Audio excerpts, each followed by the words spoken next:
So, should we bring in the closer? And I think it'd be a good time for that. All right. Hello, everybody, and welcome to episode number 54 of the Free Baseball Podcast. My dog just walked up right next to me. But it is a lot going on in the baseball sphere. Obviously, opening day is tomorrow, and it's like Christmas Eve for me and Jake and many other baseball fans around the world. So we're going to do a last few little division predictions today, a few things wrapping up, some housekeeping for the start of the baseball season. But just like we do with every single podcast, got to go over the transactions, baby. Got to go over the transactions, baseball and numbers and dollar-due amounts to start it off, episode number 54. And the first one is Cardinals extending Miles Michaelis. And that was a 2-year, $40 million deal. So that comes out to a $20 million AAV, but it's not that for the start of it. It's a lot more palatable. I think it was like an $8 million signing bonus or something like that. It was either $8 or $6 million signing bonus for the first year.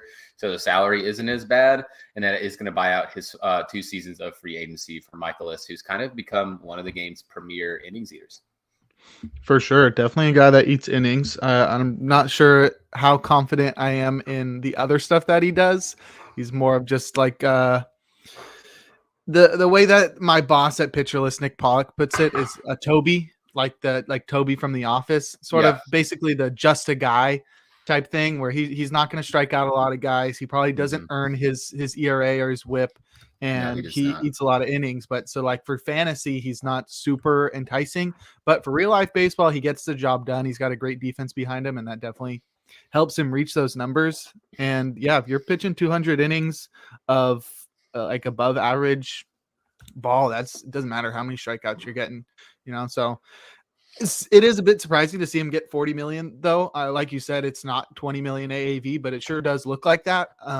It's sort of like, dang, like pitchers are getting paid so much now that like Miles this Mikolas dude is a $20 million like pitcher. That's the first thought that I saw. He's going to be 34 this year, and this is buying out his 35 and 36 seasons at 20 mil a year. It's crazy. Yeah, that's so wild to me, and I guess it is. I immediately when I saw it, I'm like, what on earth? Like Miles Michaelis is like a $20 million a year pitcher, because that's what the AAV, like if you split it in half without knowing that information, it's like, okay, $20 million a year for a dude that is on the most part, like a career, pretty much 4 ERA guy with underlying metrics that match. He doesn't strike anybody out, but he'll give you 200 innings of he'll be a pitcher.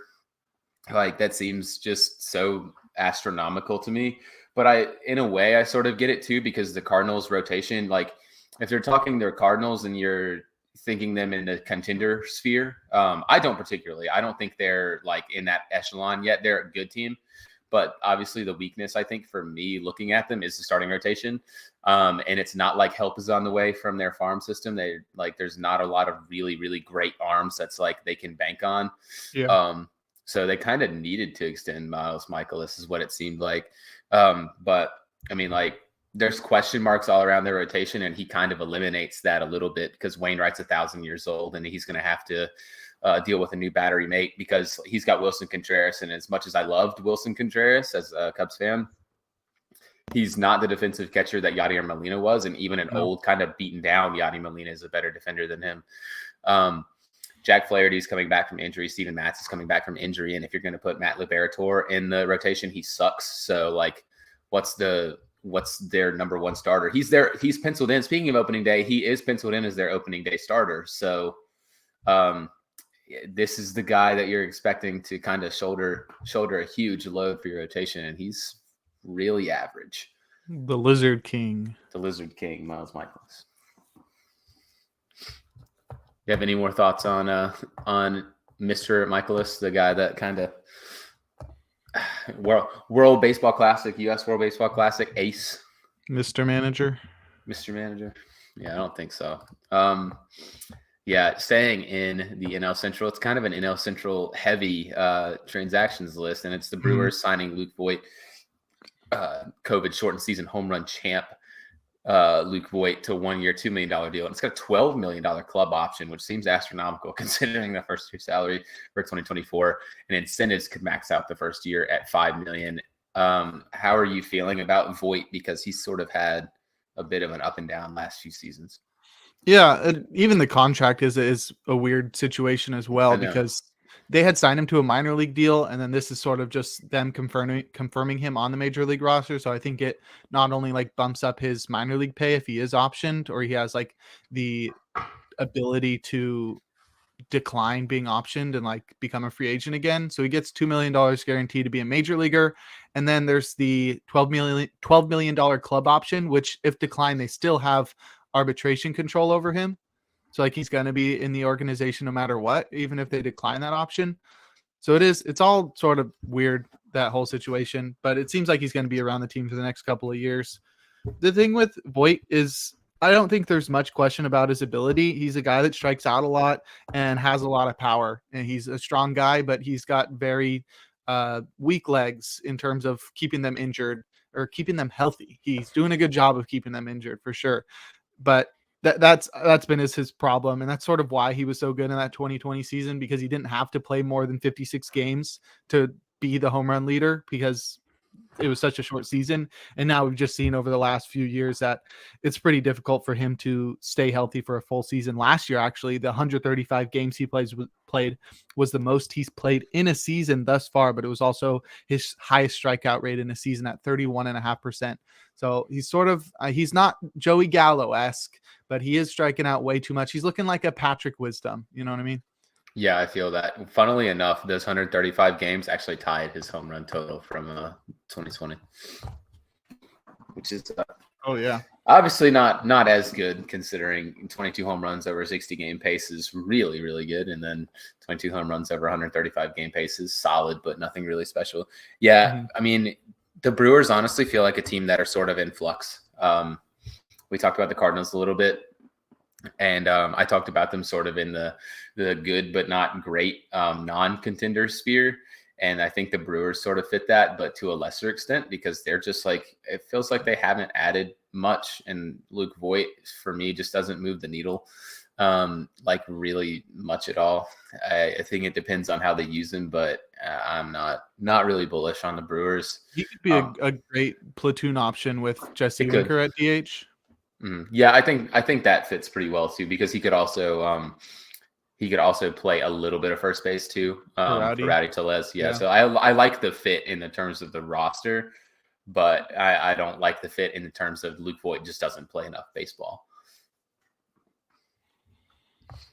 But talking about the Central still, we're going from Cardinals to the Brewers to let's talk Chicago Cubs. They extended somebody. It's happened.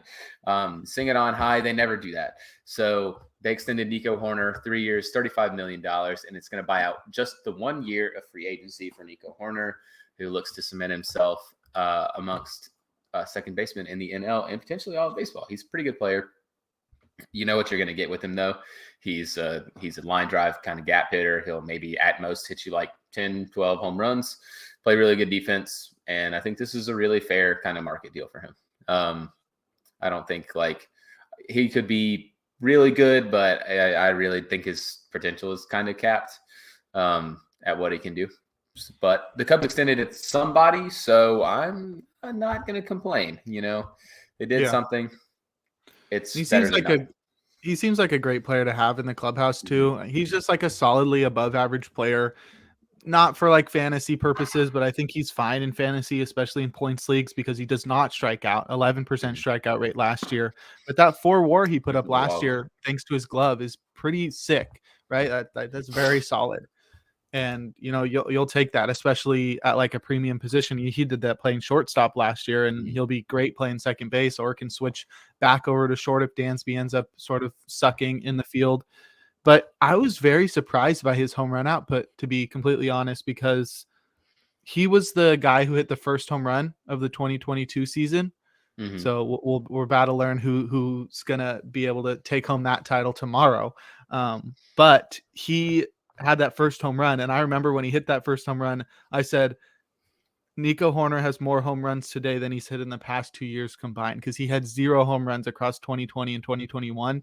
Granted, it was only like 92 games, but still, I thought he was like a 6 home run power guy. But like you said, he can hit like 10 to 12 home runs. He did 10 in 135 games last year, and that sort of surprised me. So if he can be a guy that's going to bat like 275 is his floor, and he could bat upwards of 300 or more, like sort of Jeff McNeil-esque, where he's hitting really well, but can probably hit more home runs than Jeff McNeil and is a better defender. I like that's a very solid player. And I think that's great that the Cubs kept him around because they've been, like you said, they've been doing a terrible job of keeping the boys in town. So it's good to see them keep one guy around. I'd love to see them do that with a couple of their other guys that they've got probably on cheap deals now, but won't be cheap for long. Yeah, and the contract is not very much. It's 3 years, $35 million. So it's going to buy out his last 2 ARB years and then the 1 year free agency, which hopefully they can keep him around a little bit longer too. I know there's a lot of talks about extending Ian Happ, which may or may not happen. Honestly, if they could, yeah. Boo, everybody boo this man. I think it'd be good to extend Happ just considering how kind of thin the free agency next year is going to be, because he's just going to get at this rate, if he has another good season, he's going to get paid. Like he's going to make a really good amount of money just because that free agency is not good. So yeah, hopefully this can be the first of several more extensions to happen for the Cubs. Talked about NL Central extensions. Let's talk an AL Central extension. And we can talk, last year, another breakout, another second baseman, Andrés Giménez this time for the Guardians. 7-year, $106.5 million extension. That includes a $23 million club option for 2030 with a $2.5 million buyout. Incentives could bring that option up an additional $1 million to $24 million. And that's going to buy out 3 years of his free agency with the option covering that potential fourth. And this felt like a lot of money for a guy who's gotten you one good season. But there are some positives to take, especially if you are a Guardians fan, because the Guardians do not spend any money. And they have shown in the last 2 years that, we're going to extend Jose Ramirez. We're going to extend Andrés Giménez. This is what you want. Even if it's a potentially over market deal, Giménez, if he continues to produce, obviously it's like a really good deal. But like the Guardians they cry poor more than almost any other baseball team not named the Reds or the Pirates. And it's honestly embarrassing the level they've done it in the past. So it's nice to see just them spending money and wanting to actually build a team that can win baseball games. It's really nice. Obviously, me and Jake have jumped on the Guardians bandwagon, so I'm all for it. Giménez might not be worth the deal, but I sure would love for him to prove that he is. As much as the money is surprising, I think it's more surprising that it came from the Guardians. Yeah, for real. Do you remember how much the Guardians gave Jose Ramirez? If Giménez got $106.5 million over 7 years, and I'll tell you the years, Jose Ramirez also got 7 years. How much do you think Joe Ram got compared to 106.5 for Giménez? I don't remember. It's not in the threes. Was it in the twos? It was 141 million. Oh my God. Jose Ramirez is only a little bit better than Andrés Giménez. Only a tiny little bit. Yeah, it's crazy. That deal is wild. To be fair, he took one of the biggest hometown discounts ever. That's what I'm saying. That's what I'm saying. It was a crazy low deal for a guy that deserves over $300 million, and the fact that he got 140 over 7 years after, imagine if he had been a free, I don't think he was set to be a free agent this offseason. He would have been a Padre. But just the amount of money he would have gotten. He would have got stupid money. This year he's going to be 30. He would have gotten 10 years and $300 million easy. Oh yeah, by far and away, probably more. He could have 141. He could have been close to probably the 350 mark. He would have made more money than the original Correa deal. He would have had to, because he's just been better and he's been more available. I don't know. I love this for the Guardians. I think if anything, it's a sign of intent of, hey, we're not just content to try to win the 1 year, or win the Central the 1 year. hopefully they can get back to actually having a good team and being competitive, because those fans are really ravenous and they deserve a good baseball team. They come out every single game, no matter how bad they are. They've got really fun, exciting players like Jose Ramirez and like Andres Gimenez and potential Cy Young bounce back candidate Shane Bieber. Like, it's just a good team. Josh Naylor's real fun vibes kind of player. The Guardians are just a really nice, fun little team. And it's nice to see them have nice things and their fans being able to enjoy those nice things, keep them around for a longer time. Jimenez was really good last year too. Like, I think he led really all good second basemen with 6.1 F4. That sounds right. Obviously, he was pretty lucky with a 350 BABIP, but he still batted 297, 17 dingers, 20 steals. I think he could steal more than that too. He's pretty fast.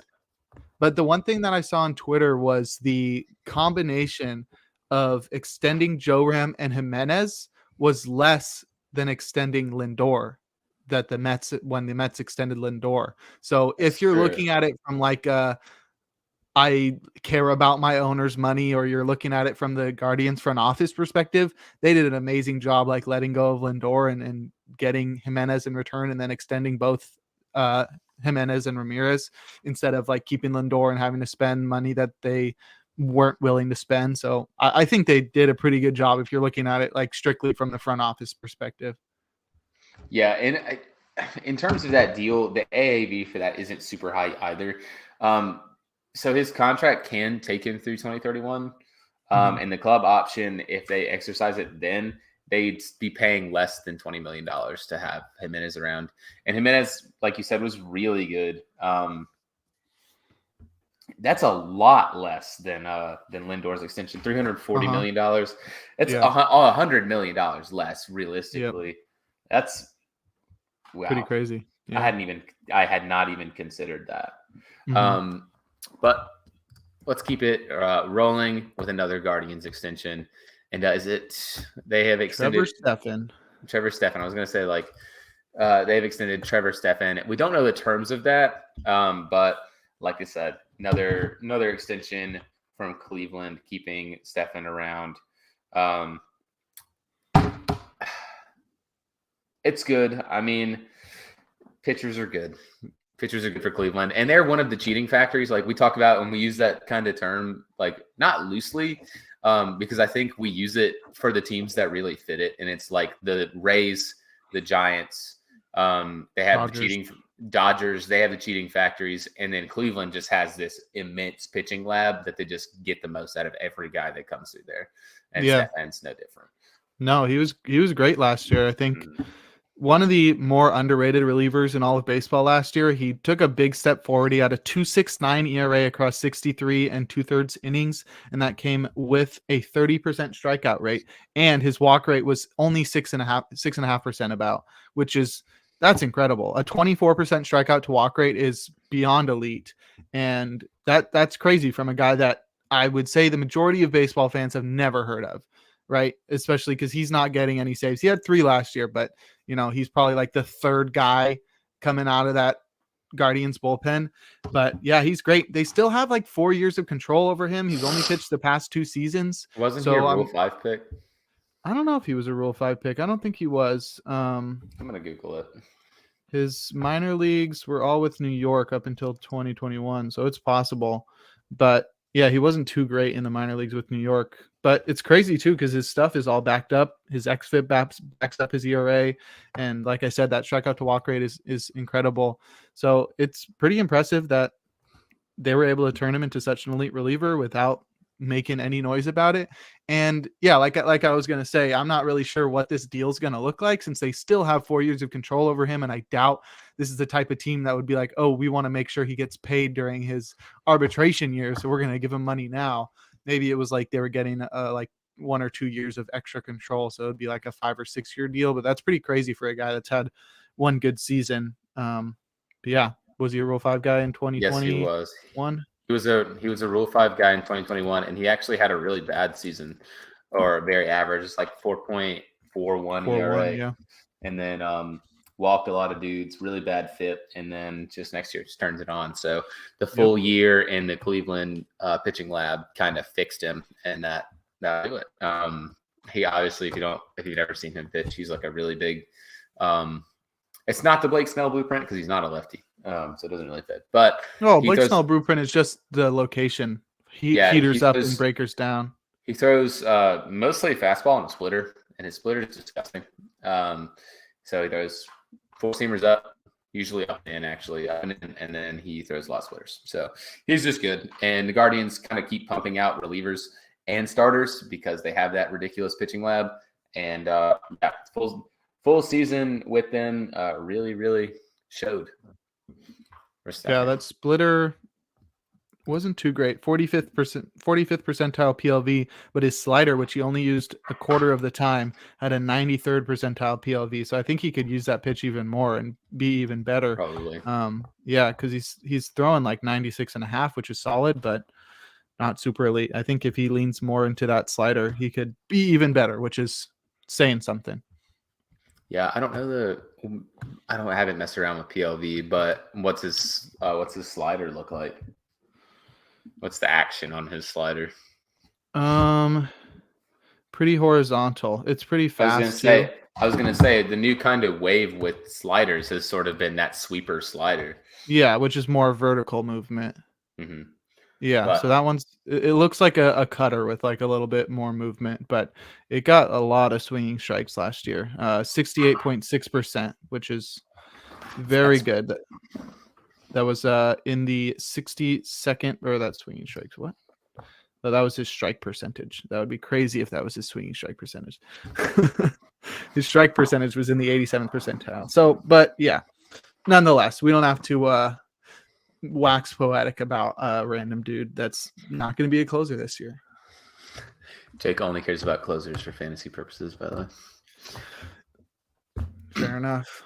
So we have one more topic before we get to our preseason predictions. It's the roster crunch, but we have another trade that sort of fits along with that, and it's the A's trading Christian Pache to the Phillies in exchange for Billy Sullivan after Christian Pache was DFA'd for honestly no reason. They DFA'd him just because they run like garbage and to give a spot to like Brent Rooker, who me and Jake both said, who is that guy?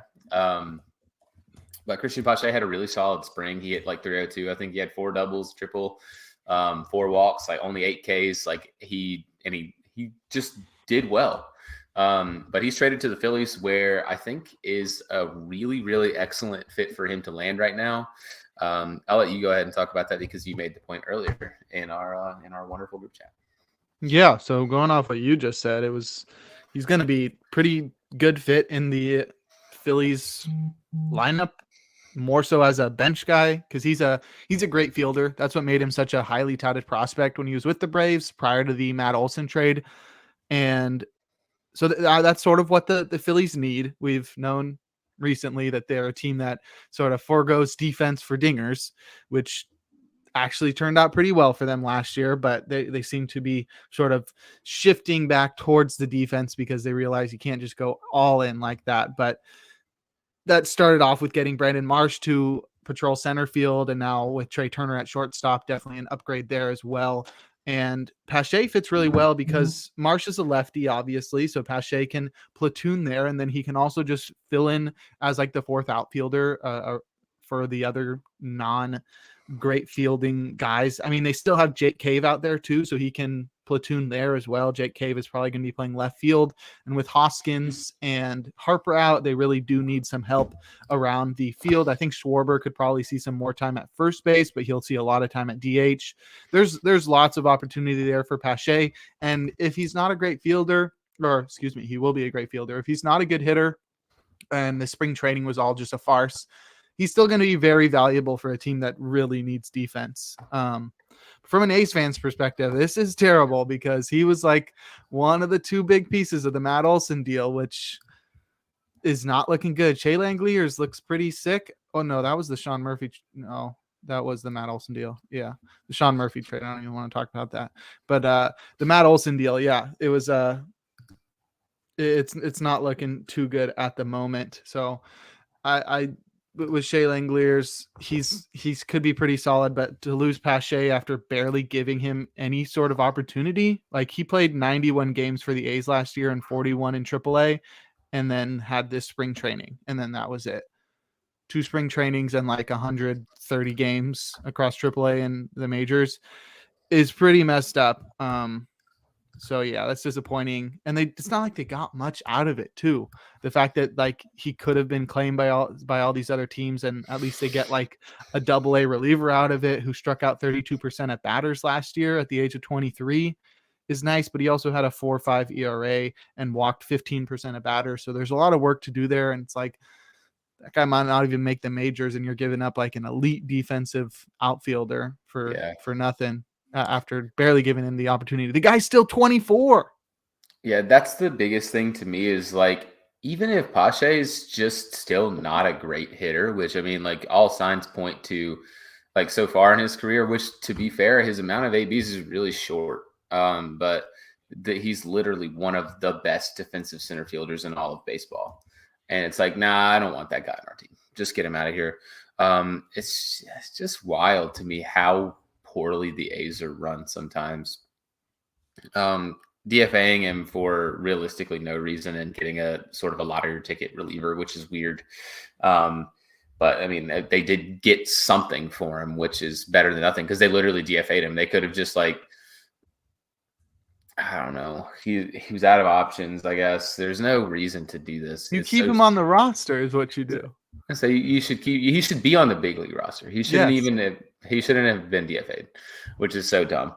But moving on to more rules, or not rules, more news about the roster crunches around the league. In definitely a different vein from Christian Pache. This was talking about fun players that have actually made opening day rosters. So Cardinals #1 prospect Jordan Walker has made their opening day roster. Yankees #1 prospect Anthony Volpe has made their roster for the Yankees. I don't know if I already said that. Oscar Colas, who is the White Sox #2 prospect somehow, he has made their opening day roster. And then Bryce Terang, who is the Brewers #5 prospect, made their opening day roster. And then 2 big names that did not. We'll start with the Brewers one since we're already on that sort of vein. Keston Hiura did not make the opening day roster, but neither did the Orioles #1 guy, Grayson Rodriguez didn't make the opening day roster, which is absolutely dumbfounding to me that he didn't make it in. Because their rotation is just not good. Like Hiura I sort of get because he's just really struggled to sort of figure out anything at the big league level. And I honestly feel like he's way past the post-hype prospect stage. And it's just like, okay, this guy's sort of what he is now. But Grayrod not making the Orioles roster is a little crazy to me. Mm-hmm. I'll start out with the positive ones. Dope to see so many of the game's top prospects make the major leagues. We saw this last year too, when like Torkelson and Julio Rodriguez and Bobby Witt all broke camp, which was amazing. And it really made for a great year in terms of rookie performances throughout the season. So that was really awesome.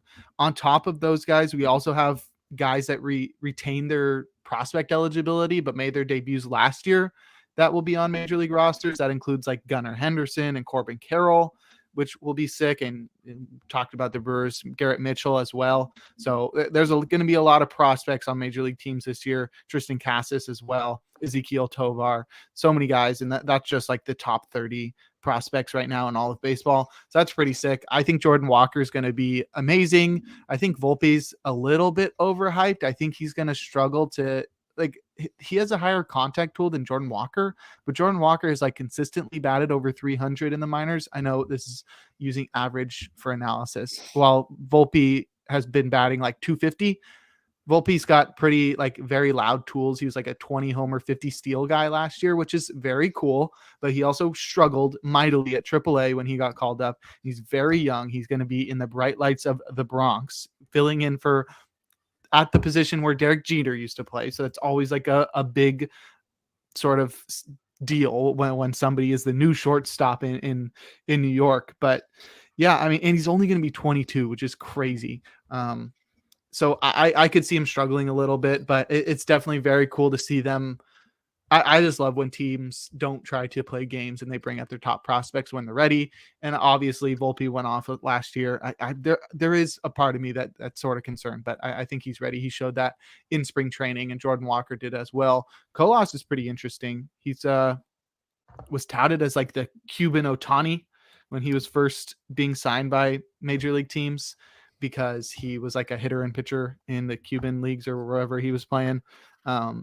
But that obviously did not transfer over here. He's going to be 24 this year, and he had a small sample at AAA, but he climbed through 2 levels from high A to AAA last year, and that was cool. I think he strikes out a bit too much. He definitely got lucky batting 306 because he's not like a fast guy either. So it's going to be he's a work in progress, I think, but it's cool to see him on the major league roster. And Terang, I think, is actually really interesting. He's probably the main guy who pushed Hira off the roster, but I think he's really interesting. Last year at AAA, he played 131 games at AAA with 13 home runs and 34 steals. He had a sub 20% strikeout rate, a double-digit walk rate. He batted 286. He plays second base. I think he's just going to be like a really solid player. I don't think he's a star, but I think he's going to be like really solid. So that should be interesting. It's dope to see all those guys on there. But yeah, disappointing to see Grayrod not make it. That one does feel like service time manipulation. He's just the stuff that I've been hearing from people that go to spring training or look up stuff to measure guys' pitching ability while they're at spring training. The numbers for Grayrod are off the charts, like higher stuff plus numbers than like Sandy Alcantara, like crazy stuff. So that's sick. I think he's going to be up really soon. I think this is a clear case of like service time manipulation. So he'll be up by May, but yeah, disappointed to see that. But Keston though, that's crazy, right? Remember when he first came up? Yeah, he was supposed to be like their next big star. And I was especially like, he came up right when Yelich was going off too. And then he had like a really strong start. And it's like, oh my God, here come the Brewers. And then he's just never really replicated that. He had a decent season last year. It wasn't great. And he is obviously in a relatively short sample size.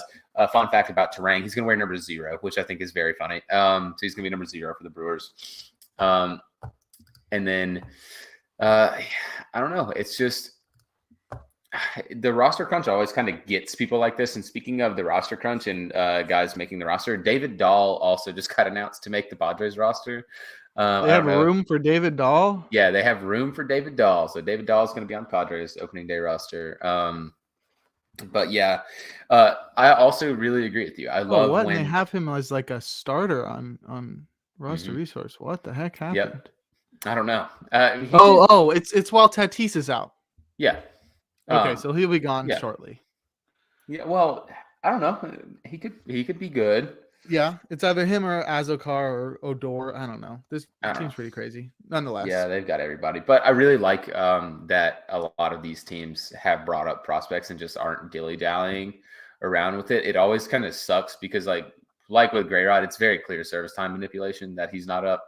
I don't understand why Hira's not up. I know he didn't have the strongest spring, but like it feels like it's sort of make it or break it with him now. And it's weird because he actually cleared waivers. Like he got That's DFA'd. What I was going to say. That's insane.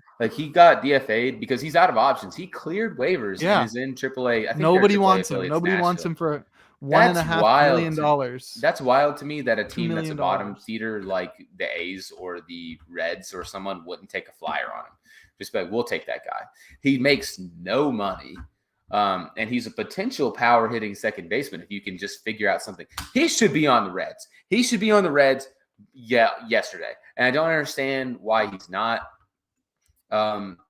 He makes no money and they're not paying anybody. In case you didn't know, with the way deferred money works, the Reds' third highest paid player on their roster this year is going to be Ken Griffey Jr., which they're not paying anybody. Keston Hira would be like a stud there. And he just and he can be their DH too. They've got Jason Vossler there, who was like a platoon, like I don't even know who that guy call-up. is. He was a AAA call-up and down guy for the Giants the past couple of years. I don't even know who that guy is. Keston Hira would be better than him, and he'd hit 30 tanks, and you'd have a guy that you could then trade at the deadline 2 years from now, and get more bums because that's what the Reds do. But yeah, that one's a wild a wild one to me. And Bryce Terang is probably the big reason that Keston Hiura is not on the roster. Yeah. But yeah, I mean, it happens. There's always guys like this every single year. It's just, it sucks for Hiura, who is one of the games. He feels like him and Kieboom, they feel like the two biggest post-type prospects like in a long time that just haven't really figured it out. Well, Kieboom was a crazy bust. I've not heard anything about him for the last year. I don't even know if he broke camp. Oh, definitely not. But another bit on the roster crunch, a funny one for Jake is Darren Ruff got DFA'd. This is funny for everyone. Yeah, Darren Ruff got DFA'd. What's it? Frank the Tank, the Mets guy. Frank the Tank, his favorite player, Darren Ruff, got DFA'd. Yeah. No, did you see his reaction?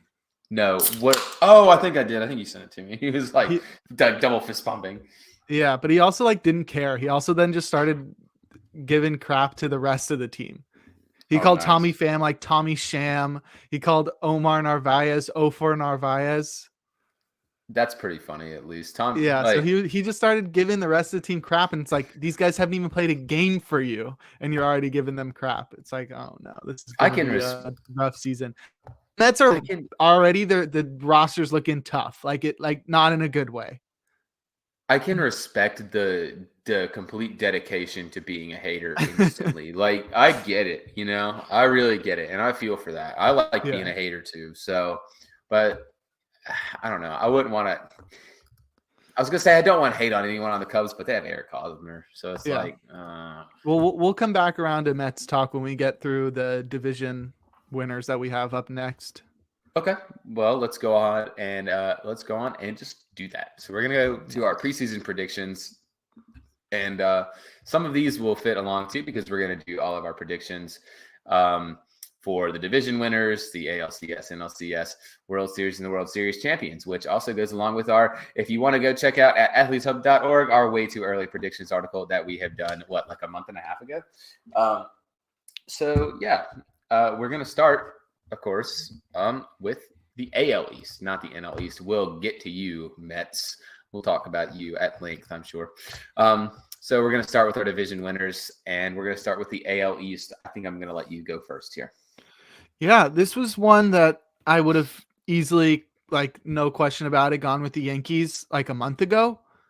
And maybe at the beginning of the last year, I would have gone, no question, the Blue Jays.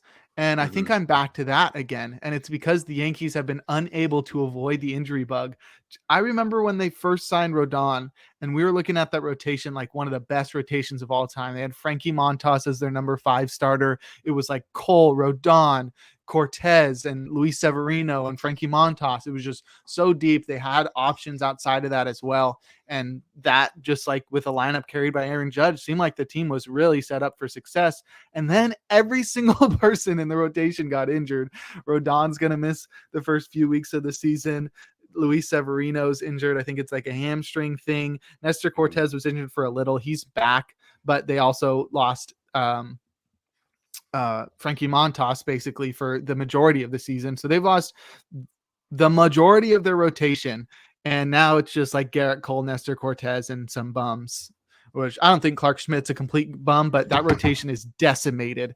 And I would not be surprised if the rest of their old lineup gets decimated as well. They're still relying on Josh Donaldson and Aaron Hicks, 2 big injury guys that have not proven to be any good either.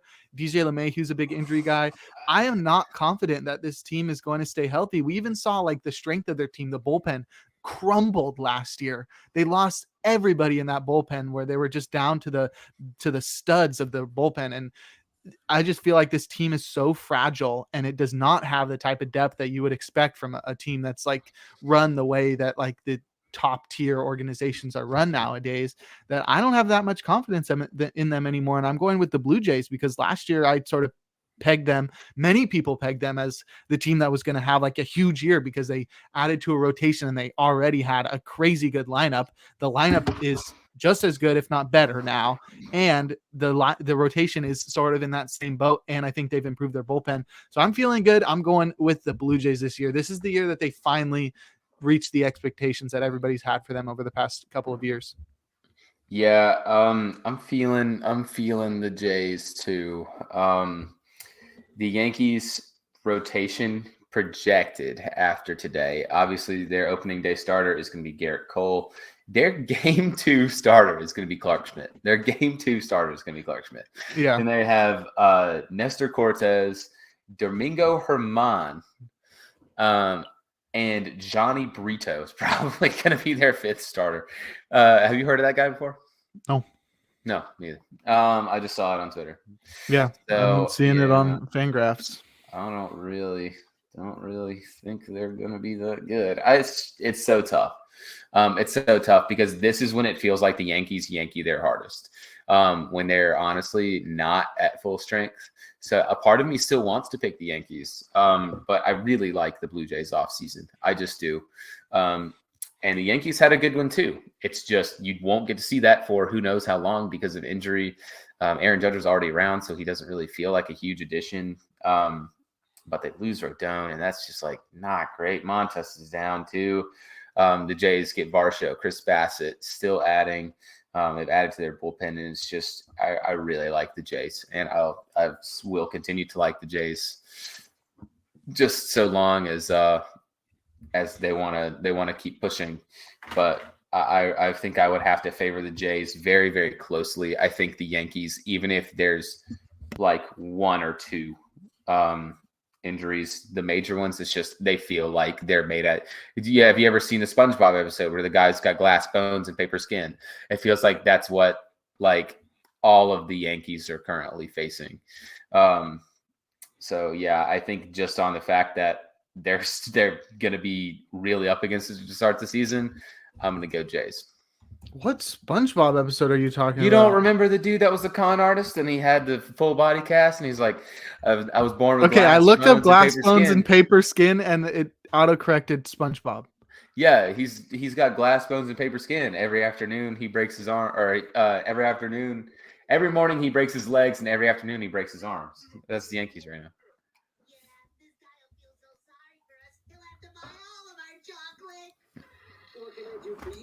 Okay. that guy's the Yankees right now. Yeah. Every morning I break my legs. Every afternoon I break my arms. Okay, I did forget about that because that episode is the old lady in the wheelchair, the little like burnt lady. That's what I remember from that episode. Yeah, chocolate. It's the same episode. No, I know. I just saw that. That guy's my favorite. I think about him all the time. You do. Enough about the Yankees having glass bones. Every day you wake up and you think about the guy with glass bones and paper skin. I do, because I'm old and I start walking down my. One of these. No, I'm not Catholic. I don't do the cross thing. I'll get up and I'll start walking down the steps, and all the bones in my legs start popping. I'm like, oh God. Getting old. Dear God, I feel it, man. I feel it. Anyway, enough of our weird little tangent. We did the AL East. Let's go to the AL Central. I think the AL Central is one of the more interesting divisions in baseball, and not really because of anyone being particularly outstanding in it, which for me makes for the most exciting divisional races. I know we automatically have differing opinions on this, and you can see our thoughts and our differing opinions if you do check out that Way Too Early Predictions article. That is going to be on the athleteshub.org. It was myself. It was Jake Crumpler. It was also Isaiah Hansen and Devin Withers. And it was our guest from several episodes ago. And it was Matt Partridge. Matt Partridge. I wanted to say Luke. I'm like, he doesn't even work here anymore. But yeah, if you want to go check out our predictions, make sure you go to athleteshub.org and check them out. I will let you, like last time, go with your prediction first. Sure. Yeah. So I had predicted the Guardians as a team that'll miss the playoffs this year. I think their lineup's pretty like flimsy, like it just takes like a couple guys having down seasons and then you're just left with Jose Ramirez. Right. And I think it's possible for every single guy in this lineup to underperform and just not be that great. So the floor is pretty low on that lineup. And we've already seen that the rotation can quickly fall apart into something that doesn't resemble a major league rotation. We already seen Tristan McKenzie go down with an injury, and that was one of the ones I was worried about because now it's like Shane Bieber and a bunch of guys that you don't really want to see out there every day. I know you're a big Cal Quantrill stan, so I won't crap on him. He's the best pitcher, but nobody can figure out why. I won't give him a tough time. So we can say Bieber and Quantrill, but then you're stuck with like Aaron Savale, who I think is all right. But then you just got like, I don't know, random minor leaguers and Zach Plesac. And we spoke earlier about their great pitching development. So I won't count out that they'll pull up some starter that you've never heard of and he's going to be the next Shane Bieber. But it's pretty hard to rely on that as like a team that's going to win the division. So that has me looking at the Twins and the White Sox. And I want to go White Sox because they don't have Mr. Dinosaur Hall of Famer there anymore, holding them back. But they also didn't make a lot of moves during the offseason. Regardless, I think this team has just a ton of potential if everyone stays healthy. Tim Anderson, Eloy Jimenez, Luis Robert, all those guys are guys that have not been able to stay healthy, even like Yasmani Grandal or Lance Lynn, guys that have not been able to stay healthy throughout their careers, especially recently. And there's other guys on the team where you're sort of just like concerned about what kind of player they are. Is Giolito the guy he was last year, or is he the Cy Young potential guy? Is Kopech the guy who was a top prospect, or is he just like a meh starter? Is Clevenger a wife beater, or is he a child spitter on her? Probably both. Right? And it's like, is Dylan Cease the guy he was last year, or is he going to revert because he walks too many guys? Literally every pitcher, like every batter that he ever faces. Exactly. So it's like there's lots of questions, but like you look at the team, and that's an all-star team. It's a great team. So I think they're going to be able to pull it off. I think the Twins just are sort of in the same boat where they have a lot of guys with potential that just get injured too much. Correa, Buxton, even guys that are already injured like Kirilloff, Polanco's already injured. Royce Lewis is bound to tear his ACL a third time. You just never know what's going to happen. The rotation's much better. The bullpen is very solid. I think it's going to be a very tough race between all those three teams, and more specifically the Twins and White Sox. But I still got the White Sox pulling away because I think they just got the best collection of talent, so that if everything works out, they're going to have a great season. Yeah, on the flip side of that coin, I love the Twins. I think the Twins also have a lot of question marks around their team. And it's mostly centering around their lineup. I think I really, really love their lineup just on how it looks. I mean, there's obviously a lot of guys in there that are question marks. Max Kepler, I mean, Max Kepler is Max Kepler. He is what he is now at this point. You can kind of tell, but he's still got a lot of power. Carlos Correa, they obviously brought him back. Carlos Correa, if he can stay healthy, is obviously going to be one of the best players in baseball. Byron Buxton is currently slated as their DH, which I think is in an attempt to, on roster resource, he's slated as their DH. Michael A. Taylor is going to be their starting center. No, I believe you. I don't think he's not going to be there the whole season. I think he has right now. He has less. That's what I'm saying. I think he has less of a chance of getting injured than he would have previously. They've done a good job of trying to get insurance policies for a lot of these guys. Alex Kirilloff, Trevor Larnach made the roster as well. Nick Gordon could be pretty good. I really like Jose Miranda. I think Miranda is a really underrated player. He had a really good little spell last year. And I think a really underrated part of this team, they have a pretty decent little bullpen, spearheaded by Joan Duran. Jorge Lopez is in there, and they have like Emilio Pagan, a couple other guys, whatever. I love their rotation. I just love it to pieces. Pablo Lopez, they obviously made the trade with Luis Arias and got him. But I know you don't like Sonny Gray. I like Sonny Gray. I like Sonny Gray. I love Joe Ryan, Tyler. And then you have your 4 and 5 starter, Tyler Mahle and Kenta Maeda. And Kenta Maeda looked really, really good in spring training. So I just like their rotation. Their lineup is a lottery ticket. Let's be honest. It's not as crazy as like the White Sox. I'm very bullish on the White Sox. Obviously, I'm a Cubs fan, but I don't hate them that much. Honestly, I just think like a lot of your guys in the White Sox lineup are also lottery tickets, and I just like the Twins roster construction a little bit better. I love Miranda. I think when Kirilloff comes back, he'll be a pretty big guy there. Buxton is really good. He's a superstar when he's healthy. Correa is excellent. I love Gallo. Love Joey Gallo. I think he's one of the big things that makes this lineup move. I think if Joey Gallo can even somewhat return to form, Buxton can stay healthy most of the year. And those are two big ifs. I'm very well aware like what we're asking here. But I really don't think like I'm asking him to pluck the moon out of the sky. I don't think that's the same sort of caliber. I think it's very reasonable that Joey Gallo could return to not being hot garbage like he was in New York, and Buxton could play at least like 130 games, probably like 135 games, especially if he plans to DH most of the time and they can get Michael A. Taylor to be the center fielder. I like this team. I think this pushes the White Sox pretty heavily. They've got a pretty decent back into the bullpen. They've got very, very underrated starting rotation. They've got this lottery ticket lineup that if it's firing on all cylinders, it's going to look like, I made this prediction too in our way to early predictions. If they're firing on all cylinders, it's going to look like the Bomba Squad from a few years ago, and I'm all for it, and I want it to be. So I'm going to ride with the Twins. They're my central pick for this year. So now that we've got Central out of the way, let's move on to the AL West, where I think things might be a little bit more cut and dry. Maybe. We'll see. Jake's probably got a bit of a different prediction than I will. We'll see. We agree a lot on the podcast. Very boring. We do a lot of the time. But in that vein, the AL West, one of the most star-studded divisions in the American League. So I want to hear who you have to take the crown for the AL West. Yeah, I mean, if it's not the A's, I'm going to be really disappointed. So I prepared myself for the last few years, Wait till tomorrow until they're mathematically eliminated from postseason consideration. They're going to lose 100 games for sure. Maybe 140 games. This rotation or this division's pretty interesting. I think it's going to be closer than we think. Definitely closer than I would have thought like a month ago. The Astros have been beset by injuries already, and they're sort of a team that's not super deep, right? They're deep in terms of like their major league roster, but once you get outside of that, it's like, oh, I don't really know who their prospects are. There's not guys that you're like, oh, he can come up and fill in right away. Their bench is not really that full either.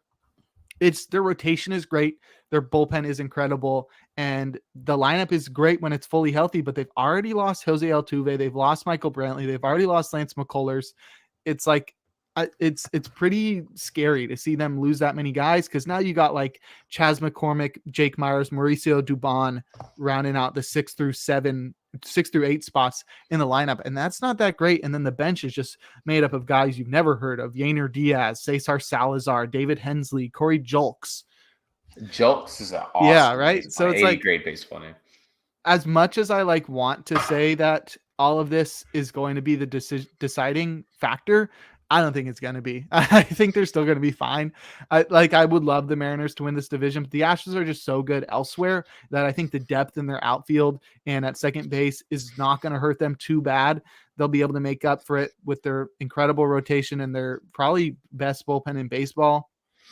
So I'm not too concerned about them, though I do think the Mariners had a great offseason, and I think they're going to actually give the Astros a bit of a run for their money. And what I would love to see most of all is the Angels win the division, which I know is not going to happen, but I will get my hopes up for at least a couple of months until they do what the A's did on opening day and mathematically eliminate themselves. But yeah, I think the Astros are going to are going to have to really fight this year to win that division, unlike they have in the past like 6 seasons.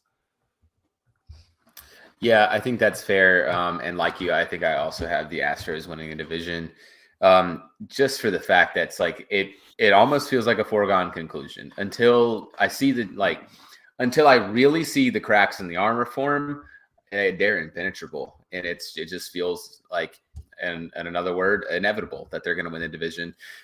Their rotation is still really good. They lost Verlander, and then they just spawned a regen with Hunter Brown. So their rotation's incredible. I do think they have the best bullpen in all of baseball.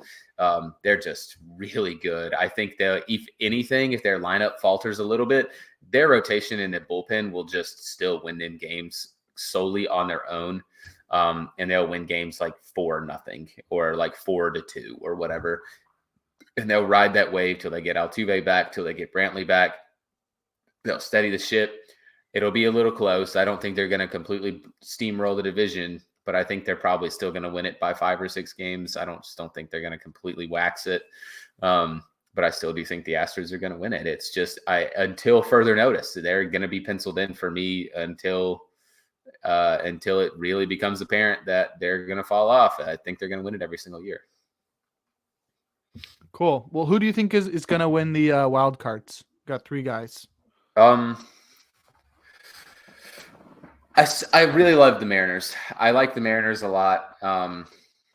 One of the AL East teams. Let's go.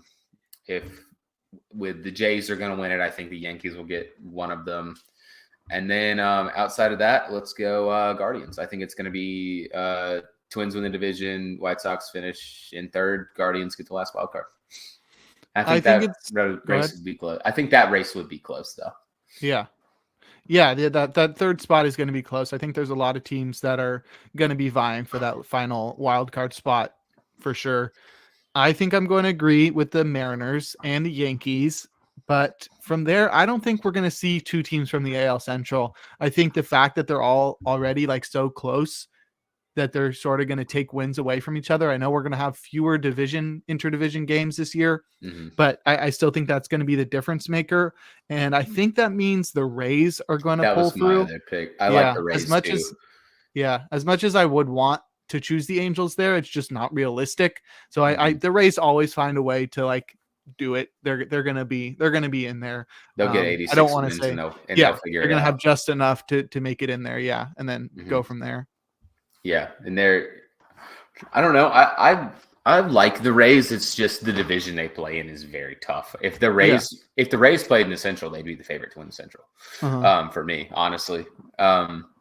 But yeah, I think if it's not the Guardians, it would be the Rays. I really just I can't trust the White Sox. I just can't.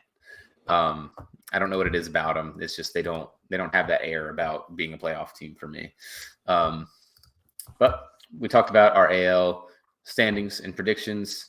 Let's move on to the NL, and we talked about them earlier in this NL East, where the Mets are going to Met, and somebody else is going to win the division. So who's that going to be, Jake? Yeah, you said it right. The Mets are going to Met, and they've already started Metting, in my opinion. Like losing Jose Quintana and Edwin Diaz like so early is pretty crazy. That bullpen is not deep, and the rotation is already like injury prone and is relying on old guys. And I think the lineup is sort of weaker than you would like to think. It looks great at the top. Like Nimmo, Lindor, Alonso, and McNeil are great. Outside of that, there's question marks about everybody else, right? Whether that be age or past performance or platoon issues or what. Luckily, they do have reinforcements in the minors with like Beatty and Vientos and Alvarez. So if things really do go south with Vogelbach or Eduardo Escobar, you got guys you can call up. But Mets are going to Met. The Braves have just been so good and so consistent for the past few years. I would have given the Phillies more credence if they didn't lose Hoskins and weren't missing Harper for the first few months of the season. I think the Braves are actually going to have a pretty easy time taking this division. They're just so good all around, and they have depth in the minors as well with Von Grissom and others, and they always seem to call up some random dude who ends up being like Michael Harris last year. Nobody was thinking about him. And then he gets called up and he's just like, give me $100 million contract. And I'll stay here for the rest of my life. So they're going to do it again for sure. Yeah, I think that's pretty accurate. I wanted to pick the Phillies so bad. And until Hoskins got hurt, the Phillies were my pick to win the division. Even with Diaz being healthy and Quintana being around, I still really liked the Phillies. I think I was probably still going to go with the Phillies to win the division. And the moment Hoskins went down, I think losing Hoskins and Harper in the same lineup is going to take away a little bit of the oomph that the Phillies kind of have, which of course their strength is their incredible lineup. So I think the Braves sort of do walk away with this division relatively easily. The Mets are the Mets, and as much as they're adding and they're going to be good, and I still think they're going to be a playoff team. So when we get to our wild cards later, you can go ahead and pencil them in as one of them for me. I just don't think the Mets have as much as the Braves. I don't think they're really run as well as the Braves either. I mean, I like Steve Cohen. Don't get me wrong. I love Steve Cohen's idea of I'm going to throw money at my problems until they go away because it's sort of refreshing. But the Braves are just run so well, and their lineup is really good. Their rotation is really good. Their bullpen is very solid. They just kind of do it all. Von Grissom, very annoyingly for my fantasy team since we did the draft, is going to start the season in AAA, and he'll be in the lineup by like April 20th, probably, which is just really annoying. Did you just say 420? Yeah. That's Jake's favorite day. But yeah, I think the Braves win the division, and I don't really honestly feel like it's going to be that close. I still think the Phillies are going to be. Yeah, I still think the Phillies are really good. The Mets have already lost a lot of guys. The Braves, it feels like they just keep on moving on. Yeah. So we've done our NL East predictions. Now it's time to move on to the Central, which is the worst division in baseball. And I think this one is pretty much foregone conclusion, but I don't know if you have a dissenting opinion from me. But once again, lead it off. Well, I don't have a dissenting opinion from you as long as we're on the same page. But you know who does is Pacoda has the Brewers winning more games than the Cardinals. And I don't know who did that, who miscalculated that.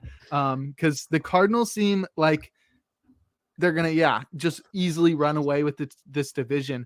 And I don't think it's because the Brewers are terrible. I think the Brewers are like a solid team. I think they actually have a shot at making the playoffs as a wild card team, especially with the Mets and Phillies, like having a depleted team. They're sort of in the vein of the Rays where they get the most out of their players and they have like great pitching and they just sort of seem to like know what they're doing, but they also have not been spending a lot of money. So that's why they're not going to win the division. But the Cardinals, their lineup is insane. It's super deep. They have so many guys in the minors that would be a starter on any other team. They've got like so many top prospects, even on their bench, that would be starters on any other team. The rotation, talked about it, not great, but they're in a great pitcher's park with amazing defense. The pitching's going to be fine. And I think the bullpen's really underrated, especially with Jordan Hicks moving back to the bullpen. You got like a 3-headed monster there with him, Helsley, and Gallegos to shut down ball games. This team's going to run away with it by far. I could see them winning 90 games, probably more because of like their interdivision battles. If they're like a 95 win team, I think they win the division by like 10 plus games. Yeah. I still think the Cardinals win the division. I don't think but my thing with the Cardinals is I'm not as bullish on them as you are. And I know that I understand that comes from a place of bias and that comes from a rival fan lens, but it's okay. And I'll explain my thought process. I genuinely think that the Cardinals winning the division is not so much a crowning of the Cardinals as it is an indictment of how bad the rest of the Central is. I think the Brewers, that they're a good team. But they're not like a great team in the slightest. Like, I think they're probably going to be more or less what they ended up as last year. I think the Cubs probably win 84 games at most. I think they're just probably going to be right around the 500 mark.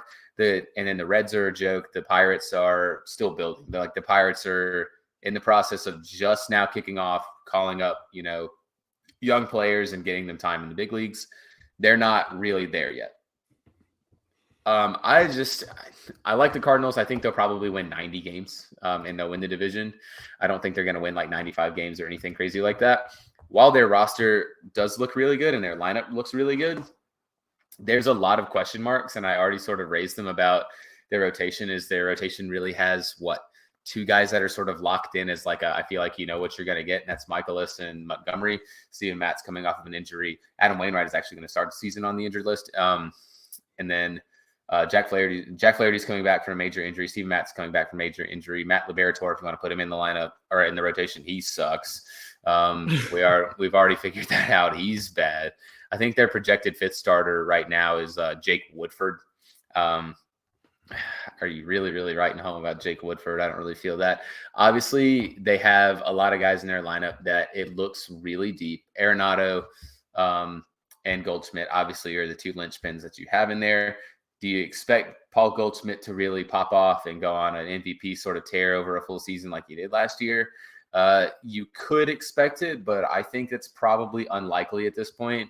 Arenado, I think, is probably a better fit there now. Wilson Contreras is a good offensive catcher, but he's not like the best hitter in the world. Like he's pretty solid. And then the rest of their lineup sort of hinges on a lot of guys like Tyler O'Neill, who's supposed to have been a breakout waiting to happen for the last like 3 years, and he's just sort of been pretty good to getting injured. And then you have Lars Nootbaar, who's everyone's breakout candidate, but you need to see it from Nootbaar first, at least for me. Jordan Walker, same thing. Their lineup could be completely ridiculous, or a lot of these guys could fail to live up to expectations. That's just sort of how it is. It's sort of banking on a lot of guys like Brendan Donovan's their projected leadoff hitter. Brendan Donovan has had a pretty good spring, but that doesn't always translate. Jared Kelnick had a really good spring a couple seasons ago, and look at him. Like he might be good now, but you don't know. So their lineup could be really good. It's just there's so many question marks around this team that they still don't really fit. That's why I said they fit the good team, but not great team mold better than the Brewers. So that's why I think they still win the division. And I think they win it by a pretty good amount. I think, the Cubs and Brewers are probably going to be slogging it out in the 82 to 84 win range. And I think the Cardinals are probably going to be in the 90 to 92 win range. And that still wins them the division pretty handily. It's just, for me, the Cardinals are like not a lottery ticket team. It's just like these guys need to perform up to the expectations first. They probably will. It's the Cardinals. Let's be honest. But yeah, I think the Cardinals win the division, but I'm not as pumped about them being this like Death Star as a lot of people are already sort of crowning them as. I just don't really see it. Their rotation, their bullpen though, their back three. I love their back three. Helsley, Hicks, and Gallegos. Gallegos is like probably considered the most unsung of that three, and I love Gallegos. I think he's incredible. He was really good in the WBC. I really like their pen, especially the back end middle is sort of whatever, but you can live with that when you got that three, backing them up. Cardinals win that division pretty handily. And on to our last division, the NL West, where Jake is going to pick the Giants to win, and we'll just keep going. I would really wish I could, to be completely honest, obviously. But I am glad to say, though, that it's not going to be the Dodgers for the first time in forever. Wonderfully.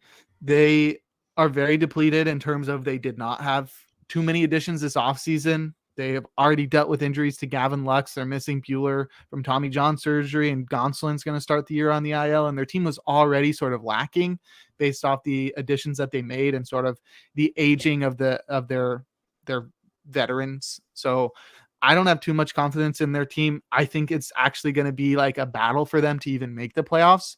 I think we both had them bold predicted as like the last team into the playoffs, the sixth team into the playoffs in the National League. So they're going to have some trouble, and it's really going to, we've talked about this when we talked about their offseason, that they're really going to be relying on their player development to continue being incredible, to have these young guys come up and replace the guys that they've lost in free agency or to injury and that kind of stuff. So I'll just sing the praises of the Padres. They're going to be incredible this year. As soon as they get Tatis back, they're going to be probably the most fun team to watch in baseball. One of the most fun teams to watch in baseball history, you could say, with Bogart, Soto, Machado, and Tatis leading off that lineup with just an incredible amount of depth of veterans as well throughout that lineup, with a pretty fun rotation that goes 6 starters deep and a bullpen that's led by Josh Hader. They've dealt with a few injuries thus far, like to Joe Musgrove, who's probably only going to miss 1 start, and Robert Suarez, who was amazing last year. But I mean, this team is clearly better than the Dodgers right now, and I think they're going to have a pretty easy time taking that division. Yeah, I completely agree. On the same sentiment that I talked about the Astros with, where it feels like the cracks in the armor just aren't there and they haven't formed, it feels like the opposite with the Dodgers. It feels like you can see it there. The team's getting a little bit older. They lost Trey Turner. That was huge. They lost Trey Turner, and that really kind of puts a damper on a lot of things for them. They didn't really replace him. They're trying to do that with their minor league, with like their minor league system, which they usually always have a lot of talent there, but it doesn't like, the end all be all now at this point in time for me. I think the Padres top to bottom are a better team. They have a much better lineup. I think their rotation is really good. I mean, you can look at, you can talk about Musgrove being gone, but isn't Gonsolin going to be hurt to starting the season for the Dodgers?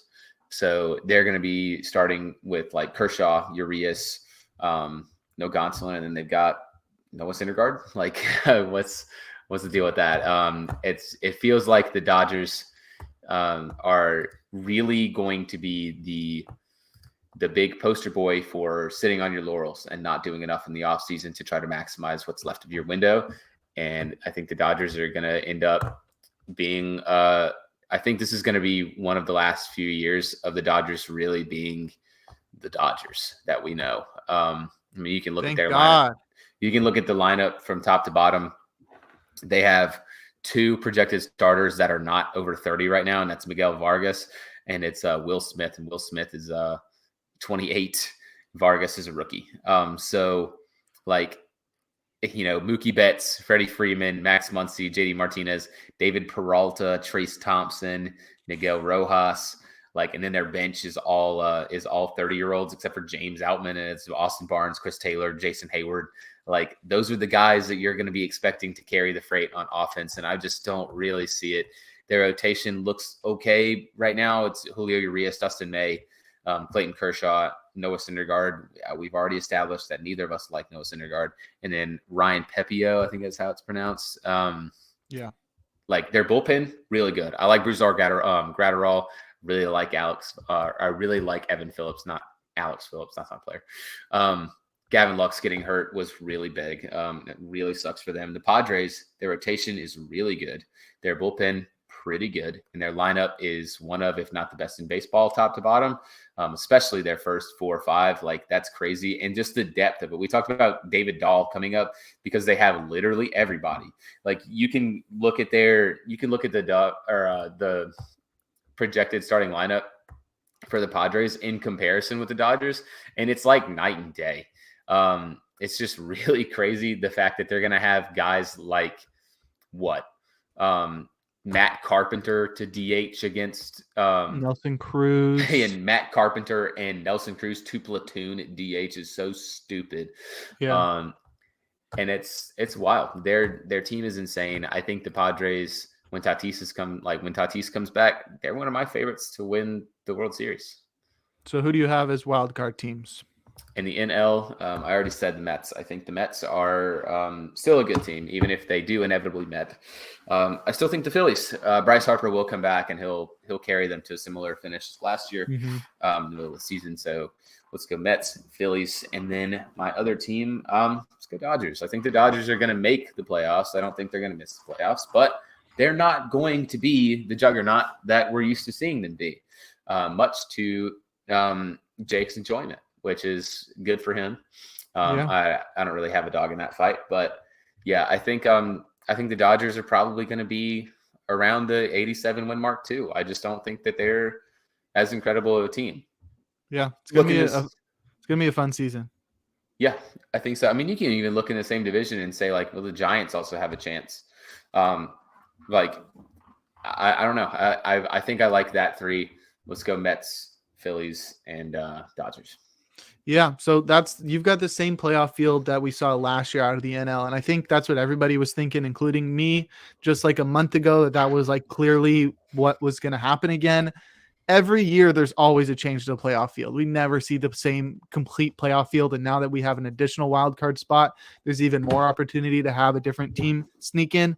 I'm not going to predict that, but I am going to say that I think it's going to be a lot closer than we originally thought, with the Phillies sort of falling closer to that wild card spot, with the Metsing, with the Dodgers, losing players and sort of taking a big step back this year. Like you said, I think the Giants have a chance. I think the Arizona Diamondbacks are pretty underrated. The Cubs and Brewers are going to be right around there. And I think not the Marlins, never mind. But yeah, I think there's a few teams that are going to be like right around the precipice of there, that I think if like something big happens where it's like one of the Phillies or the Mets or the Dodgers, they lose one more big player, or they just underperform in different spots, that I could see that playoff field changing. I won't predict it though, because it's difficult to figure out who that would be.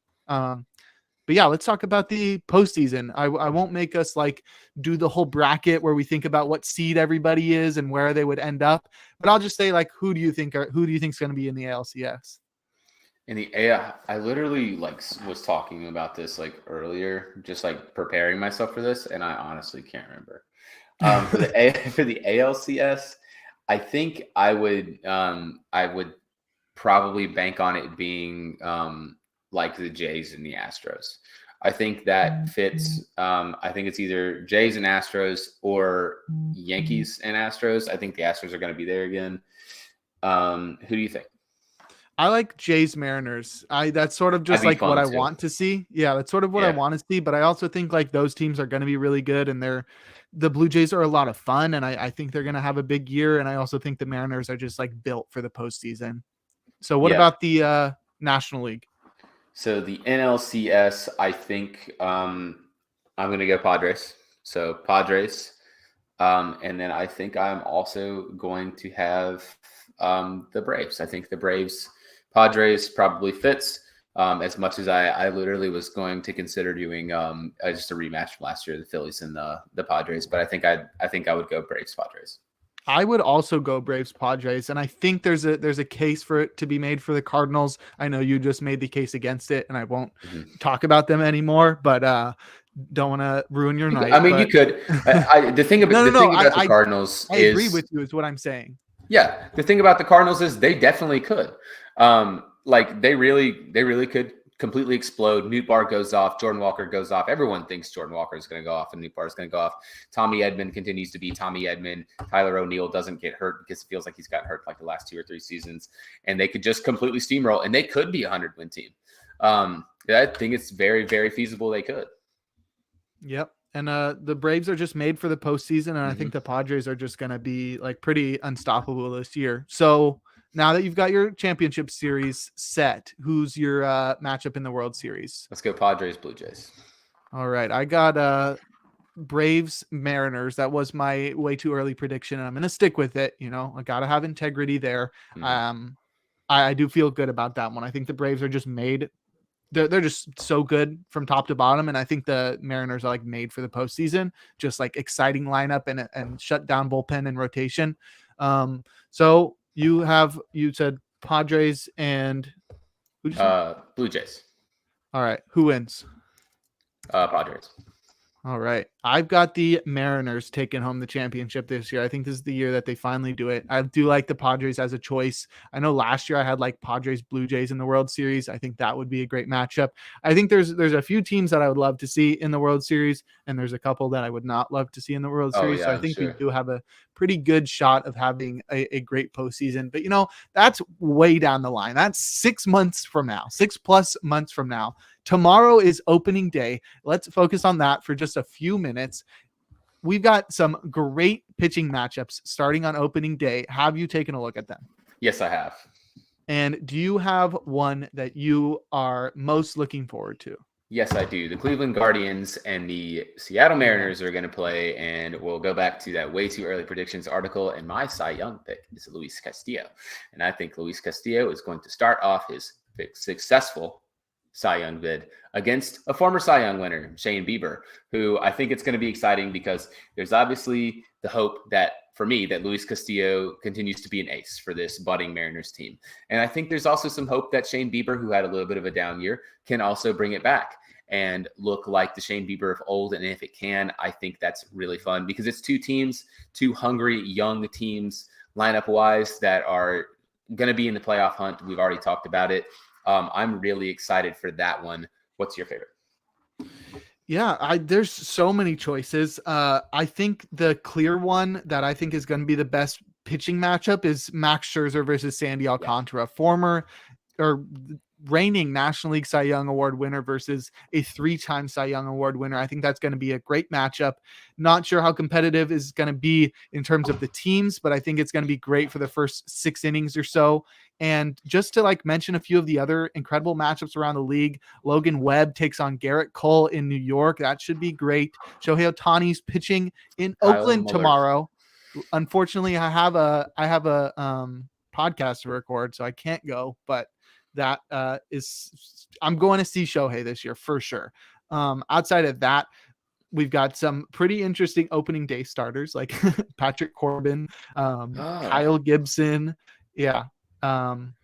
Eduardo Rodriguez, Mitch Keller. But I think the most underrated one that I think is going to be really good is Aaron Nola versus Jacob DeGrom.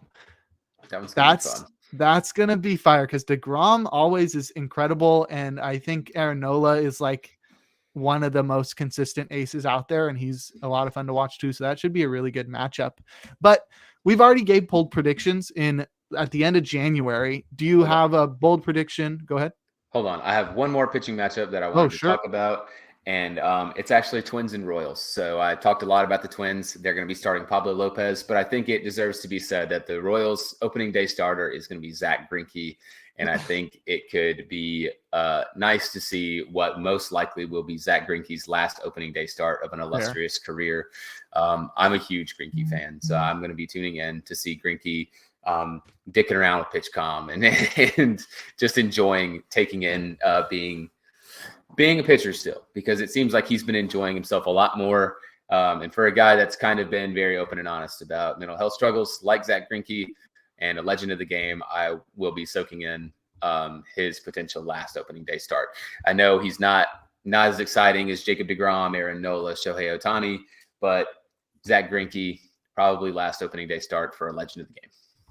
Yeah, good point. So yeah, like I was saying, bold predictions either for tomorrow or for the season. Do you have any new ones? I know those are hard to sort of do on the spot.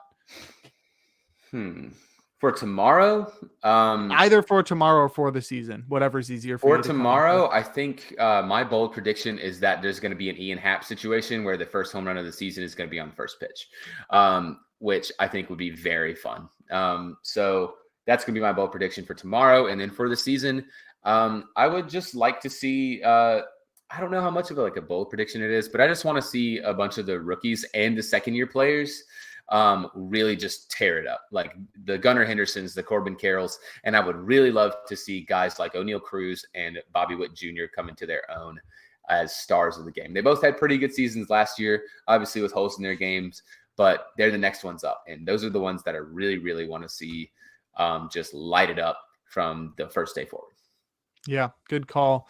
I didn't think I put this question down and then I didn't think about it at all. So good call from me there. So I appreciate you having an answer. Way to blow. I don't know what kind of bold prediction tomorrow. A's beat Shohei Ohtani. But bold prediction for the season. Bold prediction for the season. I think I'll go same vein. I think Torkelson has a big breakout season. I haven't been touting him really at all, and that's why this is sort of a bold prediction. But he just had too much talent, former number one overall pick. I think he finally does something with that. Yeah. Yeah. You got anything else on that front? Not on that front, but I think it's important before we get on to the conclusion of our podcast, the conclusion to our podcast and a few more other things. It's good news from Jeff Passan, and it's going to be a deal is in place between minor league players in the MLBPA and Major League Baseball. It's actually going to be the first collective bargaining agreement for minor leaguers. So minor leaguers are actually going to have a 5-year new CBA. Well, I guess it's new because it's the first one ever. And it's actually guaranteed to include a doubling of pay at all levels for minor leaguers. So what still is not them being paid a ton of money, it's a lot closer to being livable, and it's good for players like that and top class athletes to be the next ones up for baseball, since we just talked about that. Sick. To not have to worry about random shit like that in the offseason, like having to work a job and being a personal trainer and all this other stuff while trying to maintain this level of play. So it's really good for baseball to have that. Yeah. Very cool. Well, back to the matter at hand. We made awards picks earlier in the off season. You don't have to, but do you want to change any of your awards picks? So my Cy Young pick for the AL was Luis Castillo, and then my NL Cy Young pick was Yu Darvish. My NL MVP pick was Pete Alonso, and my AL MVP pick was that Ohtani? I think it was Ohtani. Let me go find it really quick. I'm pretty sure it was Ohtani. Yeah, it's Ohtani. No, I'm not gonna change anything. I still really Who are your like rookie of the year picks? my rookie of the year pick was Logan You O'Hoppe. had Logan O'Hoppe. Did he make the roster first? If he No, didn't and you make, had Corbin Carroll. yeah. So for AL Rookie of the Year, then I'm gonna be a wiener, and I'm just gonna pick Anthony Volpe because the Angels are a garbage can, and they got rid of my main man Logan O'Hoppe. You know what? I'm gonna pick another weird guy. I changed my mind. We're for AL Rookie of the Year. I'm going to go with Curtis Mead. Curtis Mead is going to be called up at some point, and he's going to hit 58 dingers. Exactly to the number. He's going to hit 58. Yeah. I don't know. Maybe Tristan Casas. I like Tristan Casas. He's a cool guy. He likes to take naps before games. Just name them all. Name them all. You can't be wrong if you just name all of the the Angels boned me. What am I supposed to do, Jake? They boned. Stick with it. No. If you're picking Curtis Mead is going to get called up and hit 58 home runs, why couldn't O'Hoppe? Because O'Hoppe wasn't going to hit 58 home runs if he started the season. He would maybe Neither hit was like Mead. 10. Well, yeah, but Curtis Mead's from Australia, so he automatically, it's like the MLB The Show stats where he gets the boosts on like the supercharged days or whatever. Okay. He's Australian, so he automatically gets like 4,000 more power. Fair enough. I cannot argue with that. That's for sure. I don't make the rules, Jake. It's just how it works. No, I know. Hey, like I said, I can't argue with that. You don't make the rules. You know, it's just what's been said has been said. For me, I also don't think I would pick mine. My NL pick was still really weird. I went with Jazz Chisholm, but I'm going to stick with it. You know, I think there's something there. Sure. I had Shohei in the AL. That's, that makes sense. In terms of Cy Young, I had McClanahan and Max Fried. Still feel good about those. And Rookie of the Year, I had Jordan Walker and Masataka Yoshida. I feel great about those, to be completely honest. Those are some great picks. So I feel good about mine. I will not be changing mine. But we'll get to our final question before we close out the podcast, as we always do. What are you most excited about tomorrow and for the rest of the season? One of the pitching matchups we didn't talk about is going to be, I think it's going to be Corbin Burnes and Marcus Stroman. And I think it's going to be, from a Cubs fan perspective, I'm really excited to see Marcus Stroman pitch to contact against the Brewers lineup with the Cubs' new Death Star middle infield defense of Nico Horner, recently extended, and Dansby Swanson. So I'm excited for that. I'm obviously excited for Shohei. Shohei on opening day is really fun. So that's going to be cool. But yeah, just the prospect of baseball being back and not in a capacity that's like spring training, because I'm going to be honest, I don't watch much spring training. I keep up with it. I'll watch a little bit of it here and there, but I'm not going to sit down and watch 3 spring training games a day. I'm not going to do that. You will never catch me doing that. And the World Baseball Classic, I think, was the perfect teaser to get you ready for an MLB season. And if it's going to hold a candle to the WBC, then it's going to be an excellent season. So just having regular baseball again. I'm also really excited for the season because I'm participating in Jake's Fantasy Baseball League. And it's the first fantasy baseball league I've ever been a part of. So keeping up with that is going to be pretty fun. So those are mine. What are yours?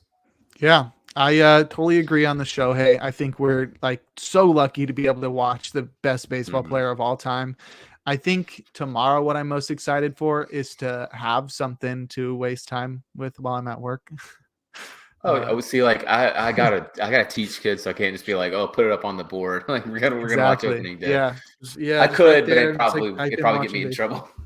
Yeah, so I'll be doing that. That's probably what I'm looking forward to tomorrow, since I didn't take the day off. So I'll be watching baseball at work. And for the whole season, I think you put it pretty well, just like watching baseball. But yeah, I mean, I'm just looking forward to the grind. I write a lot of articles. I do a lot of podcasts. I do a lot of fantasy baseball. It's a grind all season, but it's sort of like, I don't know, Gary V puts it, that you have to like enjoy the like grind of doing things rather than the like reward at the end. And I love the baseball season grind of just having something on your mind 24/7 that you're like always like thinking about and always have stuff to do for. It's fun, like the fantasy baseball app on my phone. If they have like the, they do the like, they track how much you go on your apps and stuff. If you look at the fantasy baseball app on my phone, it's like you hit winter, it's just 0 hours. And then when you get to the season, it's just like 18 hours a day. Like I'm just on it all the time, like always checking my team. And I'm just pumped to see like some stats on my team. It's going to be sick. It's going to be a great year. Yeah, I'm so stoked for it. It's really, really sweet. I actually another one.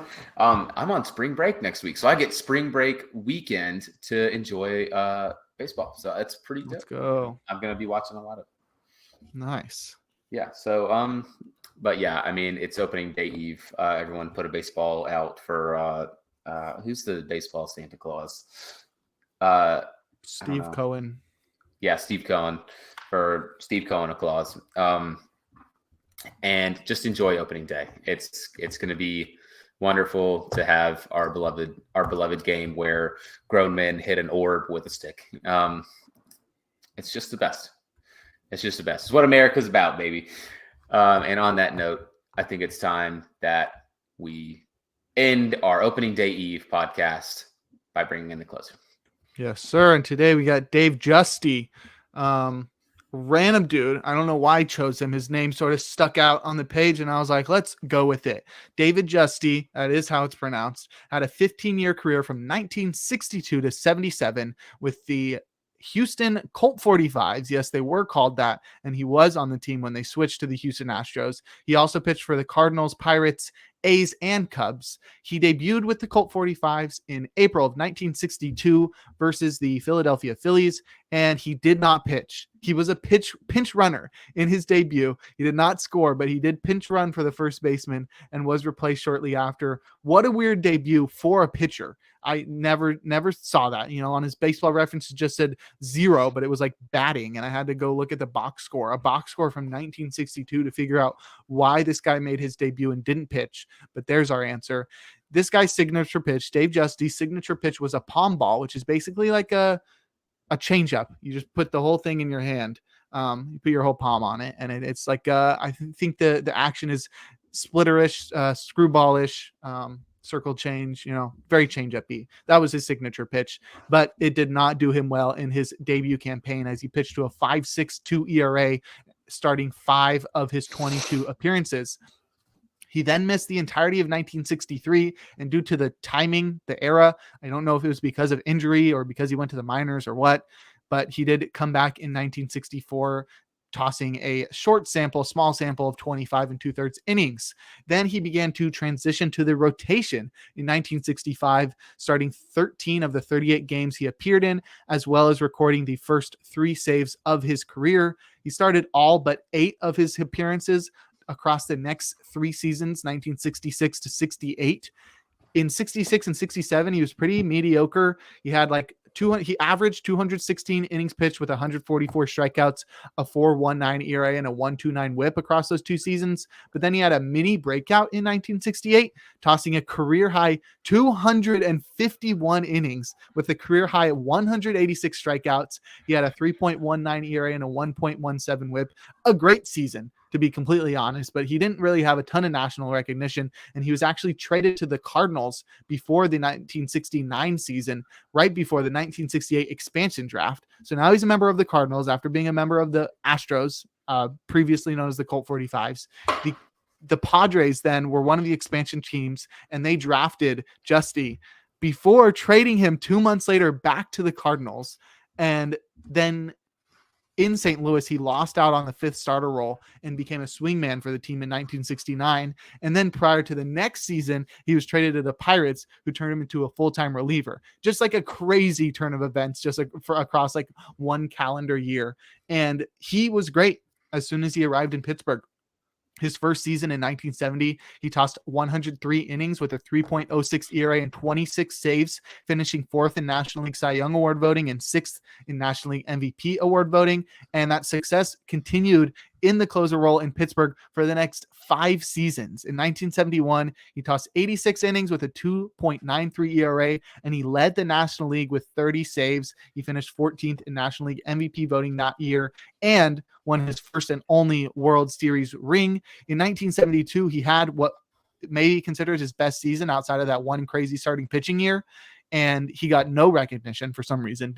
No Cy Young votes, no MVP votes, though he did in the previous 2 years. But 1972, he tossed 74 2/3 innings with a career best 1.93 ERA and a 1.06 whip, which is also a career best. And he locked down 22 saves. 1973, he made his first and only All-Star team, pitching to a 2.37 ERA across 98 and 2/3 innings with 20 saves. He also finished 7th in National League Cy Young Award voting that year. 1974, he finished 9th in NL Cy Young Award voting, and he tossed over 100 innings with a 3.32 ERA and 12 saves. In 1975, he ended that run of dominance, pitching 91 and 2/3 innings with a 2.95 ERA and 17 saves before he began to fall off in his age 36 season in 1976. That year, he locked down just 6 saves with a 4.32 ERA, and that led to him being traded to the A's before the 1977 season as part of a 10-player deal, and then he was sold halfway through the season to the Cubs. But that year, he did record 7 more saves to round out his career,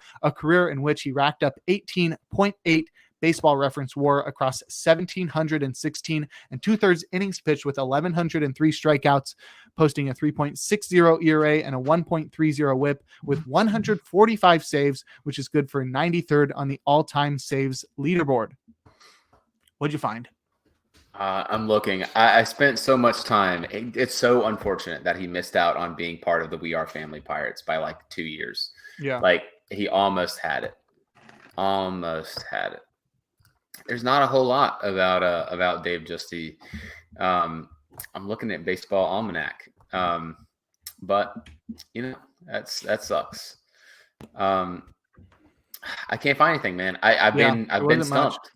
I've been stumped by Mr. Justy. There wasn't much, but still a pretty interesting career. Oh, hold on. I found something. Uh-oh. Let me find it. I had it. I lost it. Let's go back. I found this on Saber. He became the first pitcher to pitch in every game of the National League Championship Series, and that was in where was it? Probably 71. No, that sounds right. It's just all this stuff about Syracuse. I don't care about Syracuse. Go away. Darn. Oh, okay. Here you go. Cool. He was also this time, the second time he was in an expansion draft because he was part of the expansion draft in 1961. Oh wow, yeah. I didn't even, that was before he was even in the major leagues. Mm-hmm. Crazy. I've got to find that. I had it. I can't remember what year it was. That's fine. We get the point. Yeah, we get it. What a cool guy. Very sick. 71. There you go. Yeah, you're right. Okay. But yeah, that ends our baseball opening day eve celebration podcast that has gone on for almost an hour and 40 minutes. Capped off by the wonderful and difficult to find anything about David Justy. But yeah, as always, I am Davis Bird. You can follow me on Twitter at DVSBird.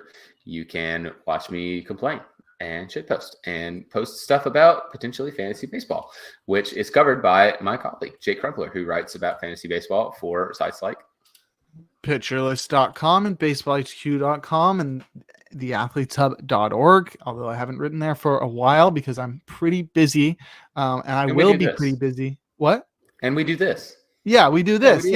That's why we don't have to write, because we get the exception clause because we do a podcast every week, unlike anybody else at the website, right? I'm pretty sure. But yeah, I got a lot. Don't watch this to make us do stuff though.